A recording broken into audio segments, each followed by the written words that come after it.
Dave. Was it a prank or a direct threat targeting police? Detectives in New Baltimore are working to find the arsonist behind a flag burned outside a law enforcement officer's front door. 7 Action News reporter Andrea Isom caught up with an investigator working this case.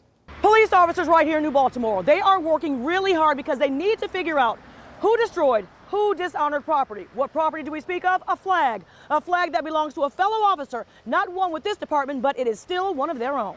We didn't know if it was an attack on him or if it was an attack on the police and law enforcement as a whole. It was Wednesday night, just a bit after 8 p.m. All was quiet here, but in an instant, fire lit up the dark night on this block in New Baltimore. A neighbor spotted the bold, bright blaze. Detective Sergeant Ken Stevens picks up the story from here. He stopped his vehicle, took the flag pole off of the home, and tried to stamp it out.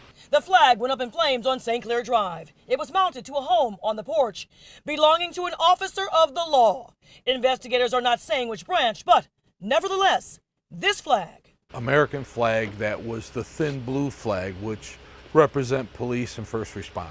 The thin blue line is respect to fallen officers in the line of duty. The flag is flown to show the importance of life, pride, and patriotism for our country. It symbolizes police officers and their respect for the flag and our dedication to serve the community. Now this one is forever changed, charred, and frayed. We're hoping that this is an isolated incident. 911 was quickly called. Soon after, a plethora of police showed up at the scene in search of a suspect, a scent, a clue. We call in a K9 unit, and we did have a short track which ended approximately a block away, which we believe they may have gotten in a vehicle and drove off. Detective Sergeant Stevens has been abiding by the oath to serve and protect for almost 40 years. To see this?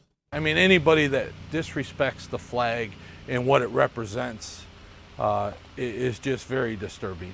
And to the person, the arsonist, responsible? We in this country have protected it with our lives and give respect to the people who support the flag as we give respect to you if you don't. So as you can imagine, police are investigating. They were able to find out that this happened Wednesday night between 8:15 and 8:20. That's just 5 minutes. So what they're doing is they're asking people in that neighborhood, if you have security cameras, please check them. And if you know anything at all about what happened, speak up now. In New Baltimore, I'm Andrea Isom. All right.